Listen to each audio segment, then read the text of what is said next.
Surgical ட்ரீட்மெண்ட்டுங்கிறது hair transplantation. நான் surgical ட்ரீட்மெண்ட்டுங்கிறது வந்துட்டு அந்த மாதிரி சர்ஜரிலாம் எதுவும் பண்ணாமல் இந்த PRP, PRF, growth factors, scalp stimulation therapy and கெராவைட் அந்த மாதிரி வரதெல்லாம் தான் நான் சர்ஜிக்கல் தெரப்பி. மாய்ஸ்சர் அப்படின்னு கேட்கும்போது ட்ரை ஸ்கேல்ப் இருக்குது, இல்லை வந்துட்டு ஸ்கேல்பில் ரொம்ப dandruff இருக்குன்னா அதுக்கு ட்ரீட்மெண்ட்ஸ் இருக்குது. இந்தியா மாதிரி ஒரு கண்ட்ரியில் ரொம்ப ஹீட் இருக்கிற ஒரு ஏரியாவில் இருக்கும்போது டெஃபினட்டாக வந்து தண்ணி லிக்விட்ஸ் நிறைய குடிக்கிறது ரொம்ப ரொம்ப ரொம்ப அவசியம். கண்டிப்பாக ஃபுட்டால் வந்து உங்களால் ஹேர் ஃபாலை கரெக்ட் பண்ண முடியும். பாதி நேரம் வந்து நியூட்ரிஷனல் டெஃபிஷியன்சினால தான் நிறைய பேருக்கு முடி கொட்டுது. ஹேர் ட்ரீட்மெண்ட் வந்து நீங்கள் சொல்கிற மாதிரி ஸ்ப்ளிட் எண்ட்ஸ்க்கு அப்புறம் வந்து அந்த ரூட்டுக்கும் பண்ணுறாங்க. ஸோ இது வந்து பெர்மனன்ட் சொல்யூஷன் தருமா? பெர்மனன்ட் சொல்யூஷன் ஒன்றே ஒன்று தான், கட்டு. ஸ்ப்ளிட் எண்ட்ஸ்க்கு மெயின் ரீசன் என்னவா இருக்குது? ட்ரைனஸ், அதுக்கு ஊட்டச்சத்து ப்ராப்பராக இல்லை. அண்ட் எல்லாருக்குமே ஸ்ப்ளிட் எண்ட்ஸ் வருங்க. ஒரு பாயிண்ட்டுக்கு மேலே வந்துட்டு ட்ரை ஆக ஆரம்பிக்கும். அண்ட் அதே மாதிரி ஷாம்பு கூட போடும்போது ரூட்டுக்கு அப்ளை பண்ணக்கூடாதுன்னு சொல்லுவாங்க. பட் அதை நம்ம தவிர்க்க முடியாது. எப்படியும் ஷாம்பு அப்ளை பண்ணும்போது ரூட்டுக்கு போயிடும். இல்லை, ஷாம்பு இங்கே கண்டிப்பாக அப்ளை பண்ணணும். ரூட்டுங்கிறது இந்த ரூட். ஓகே, இந்த ஏரியாவுக்கு வந்து ஷாம்புங்கிறது கிளென்சிங் பார்ட்டுக்கு மட்டும்தான். அண்ட் இன்னைக்கு வந்து நான் என்னோட ஹேர் டவுட்ஸ் எல்லாம் உங்ககிட்ட கேட்க போகிறேன். ஹோப் நீங்கள் கண்டிப்பாக எனக்கு பொறுமையாக ஆன்சர் பண்ணுவீங்கன்னு ரொம்ப நம்புறேன். கண்டிப்பாக. ஓகே, எப்படி இருக்கீங்க? நல்லா இருக்கேன். நீங்கள் எப்படி இருக்கீங்க? நான் ரொம்ப நல்லா இருக்கேன். இப்போ சர்ஜிக்கல் ட்ரீட்மெண்ட் அப்படின்னு சொல்கிறாங்க, நான் சர்ஜிக்கல் ட்ரீட்மெண்ட் அப்படின்றாங்க. இது ரெண்டுத்துக்கும் என்ன டிஃப்ரென்ஸ்? எதுக்கெலாம் சர்ஜிக்கல் போகலாம், எதுக்கெலாம் நான் சர்ஜிக்கல் போகலாம்? சர்ஜிக்கல் ட்ரீட்மெண்ட்டுங்கிறது ஹேர் டிரான்ஸ்பிளான்டேஷன். ஓகே, அதுதான் வந்து சர்ஜிக்கல் ட்ரீட்மெண்ட். ஒரு சர்ஜரி பண்ணி முடி வந்துட்டு வளர வைக்கிறது. நான் சர்ஜிக்கல் ட்ரீட்மெண்ட்டுங்கிறது வந்துட்டு அந்த மாதிரி சர்ஜரிலாம் எதுவும் பண்ணாமல் இந்த PRP, PRF, growth factors, scalp stimulation therapy and கெராவைட் அந்த மாதிரி வரதெல்லாம் தான் நான் சர்ஜிக்கல் தெரப்பி. ஓகே. ஸோ இந்த நான் சர்ஜிக்கல் அப்படின்னு வரும்போது மோஸ்ட்லி நம்ம நான் சர்ஜிக்கல்லே க்யூர் பண்ண முடியுமா? எல்லா மோஸ்ட்லி முடிஞ்ச வரைக்கும் நான் சர்ஜிக்கலாகவே நம்ம க்யூர் பண்ணிட முடியும்? ஏர்லி ஸ்டேஜில் நீங்கள் ட்ரீட்மெண்ட் ஆரம்பிக்கிறீங்க அப்படின்னா நான் சர்ஜிக்கலாகவே முடிஞ்ச அளவுக்கு உங்களால் க்யூர் பண்ண முடியும். பட் ஒரு பாயிண்ட்டுக்கு மேலே கண்டிப்பாக இந்த நான் சர்ஜிக்கல் ஒர்க் ஆக போகிறதில்ல. ஒரு பாயிண்ட்டுக்கு மேலே சர்ஜிக்கலுமே ஒர்க் ஆக போகிறதில்ல. So there is always a deadline. இதுக்குள்ளே பண்ணால் நான் சர்ஜிக்கல் ஒர்க் ஆகும், இதுக்கப்புறம் பண்ணால் ஒர்க் ஆகாது அப்படிங்கிறது டெஃபினட்டாகவே வந்து இருக்குது. ஸோ எல்லாமே வந்துட்டு எல்லாத்துக்குமே எல்லா டைப் ஆஃப் ஹேர் ஃபாலுக்குமோ இல்லை ஹேர் லாஸுக்குமே ட்ரீட்மெண்ட் கிடையாது. சில பேருக்கு தான் வந்துட்டு அது ஒர்க் ஆகும், சில பேருக்கு அது கண்டிப்பாக ஒர்க் ஆகாது. இன்னொரு ட்ரீட்மெண்ட்டும் வந்து நான் வந்து கேள்விப்பட்டேன். பட் அதுவும் இருக்கா இல்லையான்னு எனக்கு இல்லை, கேட்டுருவோமே, ஏன் டவுட்டு. ஸோ இது வந்து moisture and relax hair treatment அப்படின்னு சொல்லி நான் பார்த்தேன். கேட்கறதுக்கே நல்லா இருக்குது. நிஜமாலே எப்படி ஒரு ட்ரீட்மெண்ட் இருக்கா? ஷுட் பி லைக் ஸ்பாஸ் அந்த மாதிரி இருக்கும். பட் ஒரு டெர்மட்டாலஜிஸ்ட் கிட்ட வந்து பண்ணுற ட்ரீட்மெண்ட் கிடையாது. ஓகே. இப்போ மாய்ஸ்சர் அப்படின்னு கேட்கும்போது ட்ரை ஸ்கேல்ப் இருக்குது, இல்லை வந்துட்டு ஸ்கேல்பில் ரொம்ப dandruff இருக்குன்னா அதுக்கு ட்ரீட்மெண்ட்ஸ் இருக்குது. ஸோ அந்த மாதிரி தானே தவிர ஒரு ரிலாக்ஸ் ட்ரீட்மெண்ட்லாம் மோர் ஆஃப் ஸ்பாத்திங் தான். அண்ட் இன்னொரு காமனான விஷயம் வந்து நிறைய பேருக்கு அந்த முடி கொட்டுறது அப்புறம் அந்த பால்னஸ் எல்லாம் ஜெனட்டிக்காகவே வருது. ஸோ அந்த ஜெனட்டிக்காக வர விஷயத்த நம்ம முழுசாக க்யூர் பண்ண முடியுமா, இல்லை அதுக்கு டெம்பரவரி க்யூர் தான் அப்படின்னு சொல்லுவீங்களா? அதுக்கு முழுசாக க்யூருங்கிறது நீங்கள் மெயின்டைன் பண்ணுற வரைக்கும். தட் இஸ் எனக்கு வந்து இந்த பாயிண்ட் வரைக்கும் முடி வேணும், அதுக்கு மேலே எனக்கு இருந்தாலும் ஒன்று தான் இல்லைனாலும் ஒன்று தான், ஐ டோன்ட் கேர் அப்படிங்கிற ஒரு சிச்சுவேஷன் வர வரைக்கும் நீங்கள் வேணும்னா அது வரைக்கும் நீங்கள் அதை மெயின்டைன் பண்ணி தான் ஆகணும். ஸோ ஒன்ஸ் பண்ணி டிரான்ஸ்பிளான்ட்டே பண்ணிங்கனாலும் ஒன்ஸ் பண்ணி அதுக்கப்புறம் நான் எதுவுமே பண்ண வேண்டாம் அப்படிங்கிறது கிடையவே கிடையாது. டெஃபினட்டாக நீங்கள் அதுக்கப்புறம் மெயின்டைன் பண்ணி தான் ஆகணும். ஓகே. அப்புறம் டிரான்ஸ்பிளான்ட்னு இன்னொரு ட்ரீட்மெண்ட்டும் நான் புதுசாக எடுத்து வச்சேன். இதெல்லாம் உங்ககிட்ட கேட்கணும் அப்படின்னு சொல்லி, அந்த பயோசெல் ட்ரீட்மெண்ட் அப்படின்னு ஒன்று இருக்காம? பயோசெல் ட்ரீட்மெண்ட்டுங்கிறது என்னென்னா ஸ்டெம் செல்ஸை எடுத்து அதை வந்துட்டு லைக் ரொட்டேட் பண்ணி அதிலிருந்து பிளாஸ்மா டெலிவர் பண்ணி அதை வந்துட்டு ரீஇன்ஜெக்ட் பண்ணுறது. சரிங்களா? அதுதான் பயோசெல் ட்ரீட்மெண்ட். அது வந்து உங்கள் காது பின்னாடி இருந்தோ இங்கே இருந்தோ வந்துட்டு உங்களோட ஸ்கின்னே எடுத்து அதில் இருக்க ஸ்டெம் செல்ஸை வந்து செக்ரிகேட் பண்ணி அதுக்கப்புறம் அதை ஸ்கேல்பில் இன்ஜெக்ட் பண்ணுவாங்க. ஸோ அப்படி ஒரு ஃபார்ம் ஆஃப் ட்ரீட்மெண்ட் இருக்குது. இதுவுமே நான் சர்ஜிக்கலில் தான் வரும். ஓகே. அண்ட் ஒரு சர்டன் பீரியட் முன்னாடியெல்லாம் பார்த்தோம் அப்படின்னா பாய்ஸ்க்கு தான் அந்த வழுக்கு அதெல்லாம் காமனாக இருந்துச்சு. இப்போ கேர்ள்ஸ்க்கு ரொம்ப காமன் ஆயிடுச்சு. இதுக்கு ரீசன் என்னன்னு நினைக்கிறீங்க மேம்? அவங்களுடைய அந்த ஹைஜீனிக் சரியாக இல்லாததுனாலே, இல்லை ஃபுட்டு? மெயினாக லைஃப் ஸ்டைல் தான். ஸோ ஃபுட், ஸ்லீப், நம்ம பண்ணுற விஷயங்கள், டூ மச் ஆஃப் ஹேர் ட்ரையரோ ஸ்டைலிங்கோ எல்லாமே சேர்ந்து தான் வந்துட்டு காஸ் பண்ணுது. இன் ஷார்ட் சொல்லணுன்னா லைஃப் ஸ்டைல். ஓகே. கண்டிப்பாக அந்த லைஃப் ஸ்டைலை எப்படி சேஞ்ச் பண்ணால் நல்லாயிருக்கும்? இந்த மாதிரி வந்து பண்ணிங்கன்னா ஹேர் கேர் நல்லாயிருக்கும். நல்லா சாப்பிடணும், ஹெல்த்தியாக சாப்பிடணும். கண்டிப்பா ஸோ முக்கியம். நல்லா சாப்பிடணும்னு சொல்லும்போது நான் நல்லா சாப்பிட்றேன், டெய்லி எனக்கு வீட்டில் என்ன செய்கிறாங்களோ அதை சாப்பிட்றேன் அப்படிங்கிறது வந்துட்டு, அதாவது யோசிச்சு சாப்பிட்றது கிடையாது, இருக்கிறது சாப்பிட்றது. நம்ம இதை கரெக்டாக சாப்பிட்றோமா, நம்ம சாப்பிட்றது மொத்தமாக நம்ம உடம்புக்கு போய் சேருதா அப்படிங்கிறது. நீங்கள் சாப்பிட்ற எல்லாமே உங்கள் உடம்புல போய் சேரணுங்கிற அவசியம் கிடையாது. அந்த உடம்பு நீங்கள் சாப்பிட்ற சாப்பாடு உங்கள் வயிறுலேருந்து அப்சார்ப் ஆகி உங்களோட நியூட்ரியன்ஸ் வந்து எல்லா பார்ட் ஆஃப் யூர் பாடிக்கும் போய் சேரணும். ஸோ இது கரெக்டாக நடக்குதா, அப்போனா உங்கள் ஸ்டமக் ஓகேவா அப்படிங்கிறதும் நம்ம வந்து யோசிக்க வேண்டிய ஒரு விஷயம். ஸோ நம்ம சாப்பிட்றது கரெக்டாக இருக்கணும். ஒரு நாளைக்கு அட்லீஸ்ட் ஒரு 3 பழம் சாப்பிட்ற மாதிரி இருக்கணும், ஒரு 3 காய் சாப்பிட்ற மாதிரி இருக்கணும். அந்த அளவுக்கு நம்ம டெய்லி எடுத்துக்கிறோமா. அண்ட் அது வந்து ஒரு வாரத்துக்கு 2 நாள் சாப்பிடக்கூடாது, டெய்லி சாப்பிடணும். அண்ட் தண்ணி நல்லா குடிக்கணும், நிறைய லிக்விட்ஸ் எடுத்துக்கணும். நம்ம வந்து இந்தியா மாதிரி ஒரு கண்ட்ரியில் ரொம்ப ஹீட் இருக்கிற ஒரு ஏரியாவில் இருக்கும்போது டெஃபினட்டாக வந்து தண்ணி லிக்விட்ஸ் நிறைய குடிக்கிறது ரொம்ப ரொம்ப ரொம்ப அவசியம். தண்ணி குடிக்கலனாலும் டெஃபினட்டாக வந்து முடி கொட்டும். இனஃப் லிக்விட்ஸ் இல்லைன்னா கண்டிப்பாக அதுவும் அஃபெக்ட் பண்ண தான் போகுது. ஸோ அது ரெண்டுமே ரொம்ப முக்கியமாக பார்க்கணும். ஃபிசிக்கல் இன்ஆக்டிவிட்டி, உட்காந்துக்கிட்டே ஒர்க் பண்ணுறது, அதுவுமே plays a huge role. So கண்டிப்பாக வந்து ஒரு any kind of physical activity நம்ம பண்ணுறது அவசியம். சாப்பாடுங்கிறது போது நல்ல சாப்பாடு சாப்பிட்றது மட்டும் முக்கியம் கிடையாது, கெட்டதை சாப்பிடாம இருக்கிறதும் முக்கியம். இப்போ ஹேர் ஃபால்க்கு வந்து நிறைய ரீசன் சொல்கிறாங்க. பட் என்னதான் இதெல்லாம் ரீசனாக இருந்தாலும் ஃபுட்டில் வந்து நம்ம இது எல்லாத்தையும் வந்து சரி பண்ணலான்னு டாக்டரே வந்து சஜஸ்ட் பண்ணுறாங்க. ஆஸ் அ டாக்டர் நீங்கள் வந்து என்னென்ன ஃபுட் சஜஸ்ட் பண்ணுவீங்க? எதனால் எந்த லைஃப் ஸ்டைல் ஹேரை பாதிக்குதுங்க? நம்மளோட மொத்த லைஃப் ஸ்டைலுமே ஹேரை பாதிக்குது தான். கண்டிப்பாக ரொம்ப ஸ்டைலிங், ஹீட், பொல்யூஷன் எல்லாமே வந்து ஹேரை பாதிக்குது. அண்ட் நம்ம சாப்பிட்ற சாப்பாடுமே கண்டிப்பாக ஃபுட்டால் வந்து உங்களால் ஹேர் ஃபாலை கரெக்ட் பண்ண முடியும். பாதி நேரம் வந்து நியூட்ரிஷனல் டெஃபிஷியன்சினால தான் நிறைய பேருக்கு முடி கொட்டுது. என்ன நினச்சிக்கிறாங்க, நாங்கள் சாப்பிட்றோமே, டெய்லி வீட்டில் சமைக்கிறத சாப்பிட்றோமே அப்படின்ட்டு. பட் அது மட்டும் பத்தாது. நீங்கள் சாப்பிட்றது உங்கள் உடம்புல போய் சேருதா, அந்த மொத்த நியூட்ரியன்ஸும் போய் சேருதானா கிடையாது. ஏன்னா நீங்கள் அந்த அளவுக்கு தான் சாப்பிட்றீங்க. ஸோ ஒரு நாளைக்குன்னு பார்க்கும்போது நீங்கள் ஒரு 3 பழமோ ஒரு 3 காயோ சாப்பிட்டா தான் அது உங்களுக்கு இனஃப். ஆனால் அந்த அளவுக்கு நம்ம யாரும் சாப்பிட்றது கிடையாது.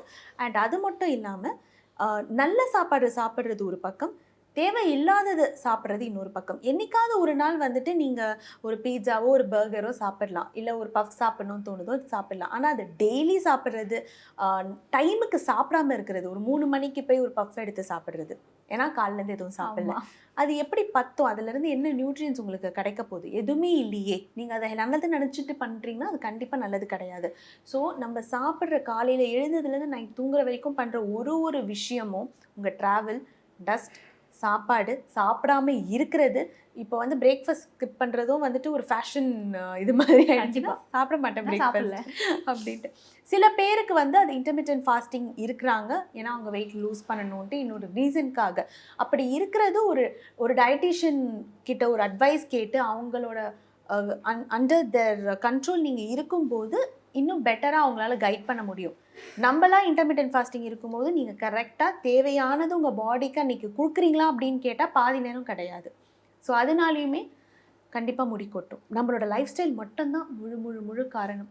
தூங்காதது, டைமுக்கு சாப்பிடாதது, எப்போவுமே உட்காந்துக்கிட்டே இருக்கிறது, ஃபிசிக்கலாக ஆக்டிவே இல்லாமல் இருக்கிறது, மொத்தமுமே போகிற போக்க பார்த்தா 4 மணி கூட மிஞ்சாத போல இருக்குது.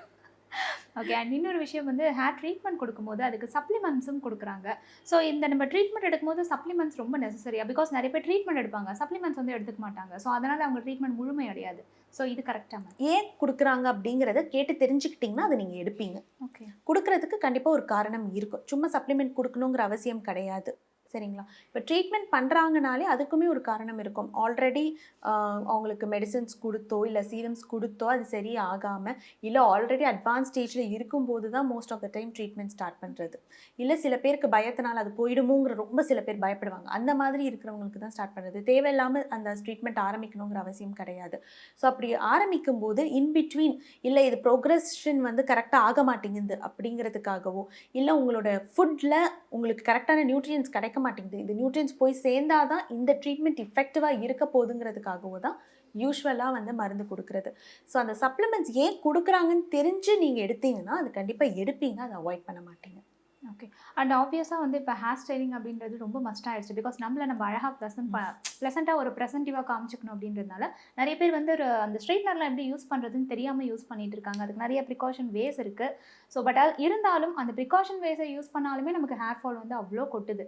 ஸோ நீங்கள் வந்து இப்படியெல்லாம் பண்ணீங்கன்னா கொஞ்சம் நீங்கள் ப்ரொடெக்டிவாக இருக்கலாம் அப்படின்னா என்ன ஐடியா சொல்வீங்க மேம்? இப்போல்லாம் நிறைய ஸ்ட்ரெயிட்னர்ஸ்லாம் வந்து லெஸ் ஹீட் ஸ்ட்ரெயிட்னர்ஸ்லாம் வருது. ஸோ அந்த மாதிரி யூஸ் பண்ணுங்கள். நீங்கள் என்ன தான் ஹீட் ப்ரொடெக்டட் சீரம் போட்டாலும் எண்ணெயே வச்சு பண்ணாலும் ஓரளவுக்கு தான் அதோட ப்ரொடெக்ஷன். அதுக்கு மேலே வந்து அது ப்ரொடெக்ட் பண்ண போகிறது கிடையாது. கண்டிப்பாக அது இன்னும் ஹேர் டேமேஜ் பண்ண போகுது. ஸோ டேமேஜ் பண்ண போகுதுங்கிறது இந்த ஏரியாவில் டேமேஜ் பண்ண போகுது. இங்கே ஃபால் ஆகிறதுக்கு ரீசன் வந்து இழுக்கிறது. அதை பிடிச்சி நீங்கள் இழுக்கும்போது கண்டிப்பாக கொஞ்சமாக உங்களுக்கு இங்கே ஹேர் தின்னும் ஆக ஆரம்பிக்கும், ஃபாலோ ஆக ஆரம்பிக்கும். இங்கே வர டேமேஜை நீங்கள் கரெக்ட் பண்ண முடியாது. என்ன ஆனாலும் அது டேமேஜ்டு தான். நீங்கள் கெராட்டின் பண்ணாலோ, ஸ்மூத்னிங் பண்ணாலோ, வாட் எவர் ட்ரீட்மெண்ட் இந்த ஏரியாவுக்கு நீங்கள் பண்ணாலுமே அது ஒரு 3 மந்த்ஸ்லேயோ 4 மந்த்ஸ்லேயோ 5 மந்த்ஸ்லேயோ திரும்ப நேச்சுரலாக எப்படி இருந்துச்சோ அப்படி தான் வரப்போகுது, விச் இஸ் டேமேஜ்டு. ஸோ இந்த area it's like almost dead. அது டெட் தான். ஓகே, சரிங்களா? நீங்கள் பண்ணுற கெராட்டின் எல்லாம் கொஞ்ச நாளைக்கு நல்லாயிருக்கும், பட் திரும்ப நேச்சுரலாக ஆகும்போது அதே மாதிரி தான் ஆகும். எஸ், அதை தான் நான் கேட்கலான்னு வந்தேன். இந்த ஹேர் ட்ரீட்மெண்ட் வந்து நீங்கள் சொல்கிற மாதிரி ஸ்ப்ளிட் எண்ட்ஸ்க்கு அப்புறம் வந்து அந்த ரூட்டுக்கும் பண்ணுறாங்க. ஸோ இது வந்து பெர்மனன்ட் சொல்யூஷன் தருமா? பெர்மனன்ட் சொல்யூஷன் ஒன்று தான். கட் பண்ணிட்டு வளராத ஹெல்த்தியா விடுங்க அப்படிங்கிறது தான். பல நாள் விரதம் இருந்து வளர்த்த முடியும். ஸோ அதை நம்ம கட் பண்ணிட்டு அடுத்த முடி வளரும் போது அது நேச்சுரலா நார்மலா வளர ஆரம்பிக்கும். ஓகே, எப்படி அதை அவாய்ட் பண்ணலாம் மேம்? ஸ்ப்ளிட் எண்ட்ஸ்க்கு மெயின் ரீசன் என்னவா இருக்கு? ட்ரைனஸ். அதுக்கு ஊட்டச்சத்து ப்ராப்பரா இல்லை. அண்ட் எல்லாருக்குமே ஸ்ப்ளிட் எண்ட்ஸ் வருங்க. ஒரு பாயிண்ட்டுக்கு மேலே வந்துட்டு ட்ரை ஆக ஆரம்பிக்கும். ஏன்னா உங்களுக்கு ஹேர் இங்கே வந்து ட்ரை ஆகாமல் இங்கே ட்ரை ஆகிறதுக்கு ரீசன் இங்கே நம்மளுக்கு ஆயில் ப்ரொடக்ஷன் இருக்குது. ஸோ அந்த ஆயில் வந்து ஓரளவுக்கு ஒரு லென்த் வரைக்கும் அதை நம்மளுக்கு ப்ரொடெக்ட் பண்ணும். ஆனால் அதுக்கப்புறம் வந்துட்டு எதுவுமே இல்லை அதை ப்ரொடெக்ட் பண்ணுறதுக்கு. அண்ட் நான் சொன்ன மாதிரி பொல்யூஷன், டஸ்ட், வெயில், அது இல்லாமல் ஹீட், நம்ம இதெல்லாம் நேச்சுரலாக நீங்கள் எதுவுமே பண்ணலனாலும் இதுக்கெல்லாம் நீங்கள் எக்ஸ்போஸ் ஆகி தான் ஆகணும். அதெல்லாம் ஒன்றும் பண்ண முடியாது. ஆனால் நம்ம அதை தவிர எக்ஸ்போஸ் ஆகிற சில விஷயங்கள், அதான் ஹீட், ப்ளோ ட்ரை பண்ணுறது, டெய்லி ஹேரை செட் பண்ணுறது. இப்போ என்னைக்காவது ஒரு நாள் நீங்கள் ஹேர் செட் பண்ணுறீங்கன்னா உங்கள் ஹேர் அப்படிலாம் ஒன்று டேமேஜ் ஆகிட போகிறது இல்லை, அடுத்த நாள் நார்மல் ஆகிட போகுது. ஆனால் நீங்கள் டெய்லி பண்ண போகிறீங்கன்னா கண்டிப்பாக அது ஒரு பாயிண்டில் டேமேஜ் ஆக தான் போகுது. ஸோ அப்படி இருக்கும்போது நம்மளால் ப்ரிவெண்ட்லாம் பண்ண முடியாது. நீங்கள் என்ன தான் கண்டிஷனர் போட்டாலும், என்ன தான் சீரம் போட்டாலும், இருக்கிறதுல எக்ஸ்பென்சிவ் ஒன் போட்டாலும் ஆக தான் போகுது. ஓகே மேம், சீரம்னோன்னு எனக்கு அதான் டக்குன்னு ஞாபகம் வந்துச்சு. சீரம்ன்றது வந்து நம்ம ஸ்ட்ரைட்னிங்லாம் பண்ணோன்னா அதை அன்அவாய்டபுளாக யூஸ் பண்ணணும். இந்த சீரம் வந்து நிறைய பேருக்கு அந்த ப்ரொசீஜர் தெரியல, எனக்குமே தெரியல. பிகாஸ் ரூட்டில் அப்ளை பண்ணக்கூடாதுன்னு தெரியும், பட் இருந்தாலும் அந்த ஹேர்லேயுமே நீங்கள் கொஞ்சம் டிஸ்டன்ஸ் மெயின்டைன் பண்ணி அப்ளை பண்ணணும்னு சொல்கிறாங்க. ஸோ அஸ் அ டாக்டராக நீங்கள் வந்து அதை எப்படி ப்ரொசீஜராக யூஸ் பண்ணணும்னு சொல்லுங்கள். யூஸ்வலாக வெட் ஹேரில் வந்துட்டு அப்ளை பண்ணணும், அப்போ தான் அதோட அப்சார்ப்ஷன் வந்து உள்ளுக்குள்ளே இருக்கும். அண்ட் இன்னொன்று கண்டிப்பாக இங்கே ஸ்கேல்பில் வந்து அதை அப்ளை பண்ணக்கூடாது. ஸோ ஸ்கேல்பில் இங்கே இருக்கிற ஹேர் உங்களுக்கு ட்ரையாக ரஃபாக பறக்குது, ஸோ இங்கே அப்ளை பண்ணணும்னு நினச்சிங்கன்னா முடியை எடுத்து முன்னாடி போட்டுட்டு அப்புறம் அப்ளை பண்ணுங்கள். ஸோ நீங்கள் உங்களோட ஸ்கேல்புக்குள்ளே போக போகிறது இல்லை. ஏன் ஸ்கேல்பில் அப்ளை பண்ணக்கூடாது அப்படின்னா இந்த சீரம்ஸ் எல்லாமே கொஞ்சம் திக்காக இருக்கும். ஸோ உங்களோட போர்ஸை வந்து அதை அக்ளூட் பண்ண போகுது. ஸோ தட் இஸ் ஒரு மேட் போட்டு மூடுற மாதிரி. அப்போனா உங்களுக்கு க்ரோத் இருக்காது, அங்கே அப்படியே செடிமெண்ட்ஸ் வந்துட்டு இருக்க போது, அதனால இன்ஃபெக்ட் ஆகும், அதனால டேண்ட்ரஃப் வரும். ஸோ அதனால் உங்கள் ஸ்கேல்ப் பாதிக்கும். அண்ட் அதே மாதிரி ஷாம்பு கூட போடும்போது ரூட்டுக்கு அப்ளை பண்ணக்கூடாதுன்னு சொல்லுவாங்க, பட் அதை நம்ம தவிர்க்க முடியாது. எப்படியும் ஷாம்பு அப்ளை பண்ணும்போது ரூட்டுக்கு போயிடும். இல்லை, ஷாம்பு இங்கே கண்டிப்பாக அப்ளை பண்ணணும். ரூட்டுங்கிறது இந்த ரூட். ஓகே, இந்த ஏரியாவுக்கு வந்து ஷாம்புங்கிறது கிளென்சிங் பார்ட்டுக்கு மட்டும்தான். ஸோ யூஸ்வலாக இங்கே நுர வரும்போது அதிலேயே வச்சு நீங்கள் வந்துட்டு வாஷ் பண்ண ட்ரை பண்ணலாம். திரும்ப எக்ஸ்ட்ராவாக யாருக்கு தேவைப்படும், ரொம்ப லாங் ஹேர் இருக்குது அப்படிங்கிறவங்களுக்கு கண்டிப்பாக இங்கே போடுறது மட்டும் பத்தாதில்லை. ஸோ அவங்களுக்கு வந்துட்டு தேவைப்படலாம். ப்ராப்பராக நீங்கள் கிளென்ஸ் பண்ணாலும் பண்ணலனாலும் ஓகே. ஆனால் இங்கே இருக்கிற டஸ்ட் நீங்கள் ரிமூவ் பண்ணி தான் ஆகணும். இல்லை நீங்கள் டெய்லி வந்துட்டு ஸ்ப்ரே யூஸ் பண்ணுறீங்க, சீரமே யூஸ் பண்ணுறீங்கனாலும் இது நீங்கள் க்ளீன் பண்ணி தான் ஆகணும். ஆனால் இங்கே டெஃபினட்டாக ஷாம்பு போட்டு க்ளீன் பண்ணி தான் ஆகணும், இல்லைன்னா க்ளீனாக இருக்காதே. ஓகே. அண்ட் டேண்ட்ரஃப்லேயும் வந்து நிறைய டைப்ஸ் இருக்குது அப்படின்னு சொல்கிறாங்க. ஸோ அதை வந்து நீங்கள் சொல்லுங்கள் மேம். இந்த டேண்ட்ரஃப் வந்து இந்த டைப் தான், இது வந்து ரொம்ப ஹார்ம்ஃபுல்லாக இருக்கும், இது வந்து ஒரு மைல்டான டேமேஜ் மட்டும் கொடுக்கும். டேண்ட்ரஃப்ங்கிறது டேண்ட்ரஃப் தான். சில பேருக்கு அது ரொம்ப ஜாஸ்தி இருக்கும், சில பேர் கம்மியாக இருக்கும். நம்ம ஊரில் மெயின் ரீசன் ஒழுங்காக தலை குளிக்காதது தான். ஓகே. பாதி பேர் கேட்டால் ஒரு வாரத்துக்கு ஒரு நாள், 10 நாளைக்கு ஒரு தடவை, 15 நாளைக்கு ஒரு தடவை நம்ம டெய்லி உடம்புக்கு குளிக்கிறோம்ல, அப்படி நம்ம உடம்புக்கும் குளிக்காமல் இருக்கலாமே, ஏன் அப்புறம் உடம்புக்கு குளிக்கணும்?